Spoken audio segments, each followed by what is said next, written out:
Chaos and Bullet Club are the best tag teams in New Japan. LIJ is trash, bro. Naito is the only good person in LIJ. You don't like fucking Evil or Sonata? Sonata's fucking phenomenal. Man, they're alright. Like, Sonata had a fucking fantastic fucking match with Okada at King of Pro Wrestling this past year in October. It was off the chain. I thought he was going to take it. I thought he was taking the title home with him that night. I don't know if I can believe you when you tell me that someone versus Okada, unless it's Kenny Omega, is a good match. Look, dude. Because I'm going to go. I'm not going into this again. I'm not doing this again.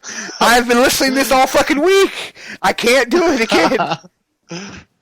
I can't do it, Sean. I will never forget. Oh, God damn it. I'm getting a drink. You just keep talking. I gotta get a drink. See how triggered he gets? I force him to drink because he knows deep down in that meat cutting belly of his that I'm right. And he doesn't want to admit it because I've been right. I've been right too many times to count. Remember back if you're a season. Oh, too many headlocks. Oh, too many motherfucking, arm drags. It was 10 minutes of side headlocks, bro. Goddamn. There's gotta be a high spot. There's gotta be a high spot. The fact of the matter is, when you said that Right to Censor would beat the New Day, I was right. Fuck you. When you said that you didn't like Cesaro, you talked mad shit about Cesaro. Fuck and you. then all of a sudden, oh shit, who was right? Cesaro's actually fucking good. Fuck you. There's been too many times on the show where, like deep down inside, that's why you fight it so hard, because you know I'm right. Fuck yourself. Oh God. And that response right there, just silver lines my point there. Oh God, Diet Dr. Pepper up the fucking nose. Okay, look. I'm not going to do a full thing on this because we have other stories to get to and this is old. But look, Shibata versus Okada was a solid, I think I looked it up, it was like a 4.75 fucking 5-star match. Alright? From who? Meltzer! From Dave fucking Meltzer. Oh, get the fuck out of here. Dave Meltzer. His reporting, his dirt sheet bullshit is stupid, but his match ratings are usually pretty accurate. To a point. He's biased as fuck with his ratings. And he's mostly right, though, most of the time. I mean, there's a couple of times I've been a lot of the times, yes. And this is one of them that I am gonna. If you like 10 minutes of side headlocks and arm drags, the most boring 10 minutes of a match you will ever watch in your life, then yes, it was a 5-star fucking match. But it's building a story, Sean. It's about two big titans of the industry. To what? The 10 minutes that led up to the freaking 3 minutes after that were actually good. You're right, Sean. You're right. There were not enough high spots for you. They didn't get on top rope and do some flippy dippies and some 458s and 950 splashes. No, you don't have to have high spots to be good. Freaking, you can do more than a side headlock. Throw in a fucking clothesline, a suplex, a German suplex. I can't believe bounce his head off the fucking turnbuckle. Something. I can't believe I have to be the Jim Cornette here. This was the first 10 minutes of this match was like watching Roman Reigns versus Roman Reigns. I don't even want to speak to you anymore. We're gonna do the same 3 moves for 10 I'm minutes. about 8 seconds from hanging up on you right now. Just fucking that fucking close. All right, moving on before we go down another fucking rabbit hole. God, you've been here for 35 minutes and you took me down 4 fucking rabbit holes, man. I swear to God. That's how we roll on the World Wrestling Podcast. All right, next up, big news, another announcement from WWE. Batista and the NWO announced for the next class of the Hall of Fame. How is the NWO not already in? I thought they were, actually. I was like, what? Why is the NWO being inducted? Because NWO started off as a WCW faction. Yes, WWE bought WCW, but when they brought NWO into WWE to be the lethal injection, like, it really wasn't that impressive. And the fact that they're putting X-Pac in there with him is ridiculous as well, because he was not an original member. He came in a little bit later, but Nash, Hall, Hogan, those were the original. They started off WCW. I don't think they should be being inducted. And my dad missed this episode. He missed this episode. He's an NWO freak. He would have your balls on a platter right now just for even thinking that. All right. So where do I start? How do I just kick you in the balls here? Well, X-Pac #1 was an original member. He showed up just a couple of months after the NWO formed. He was actually one of the first new members to the NWO. With WCW. Yeah, it was in WCW. Yes, they did start off in WCW, but the fact is that when WCW was bought by the WWF, all intellectual property, all history, all of that goes to the WWF. It's theirs now. So if they want to put him in the Hall of Fame, then, they're going to put him in the Hall of Fame. Sting didn't deserve to go into the Hall of Fame, the WWE Hall of Fame. But, I mean... I thought the same thing with that. How are you going to keep these guys out of the Hall of Fame? How are you going to keep these groups out of the Hall of Fame? When, I mean, they 100% deserve it. Because start a wrestling Hall of Fame. I can agree to that. So you can put any promotion in there. If it's the WWE Hall of Fame, it should apply to that umbrella. You're right. WWF. You have a solid point. Through that is my only issue with it. Yeah. Do all of them deserve to be in the Hall of Fame? You bet your sweet ass they do. NWO is probably the most dominant faction of all time. Right up there with DX and Can you believe the Four Horsemen. So yes, they do deserve a Hall of Fame. I just don't think it should be the WWE Hall of Fame. Well, unfortunately, there is no just wrestling Hall of Fame. So it's going to have to be the WWE Hall of Fame. There we go. We got a project. The World Wrestling Podcast will make the Wrestling Hall of Fame. Oh, yeah. Let's just start a Kickstarter for that one. Let's just get right on that. I'm doing it tonight, bro. I guarantee. Now, I'm $100,000 to start it. I'm starting a Kickstart, GoFundMe, the works. What are you going to do? Build a trailer and put their posters on the wall? Oh no, I'm gonna build a building, bro. Oh, okay.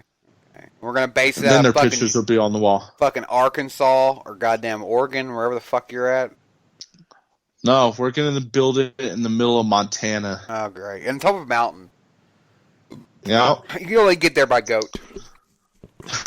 And it's got to be the Jer goat, no other goat, just one specific goat. You better hope he's there, If not, you're fucked. I'm sorry, no refunds,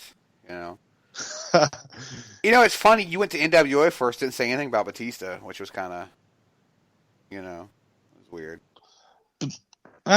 Batista was, he had a good career, man. I just never liked him. He made the dark ages of WWE a little more bearable.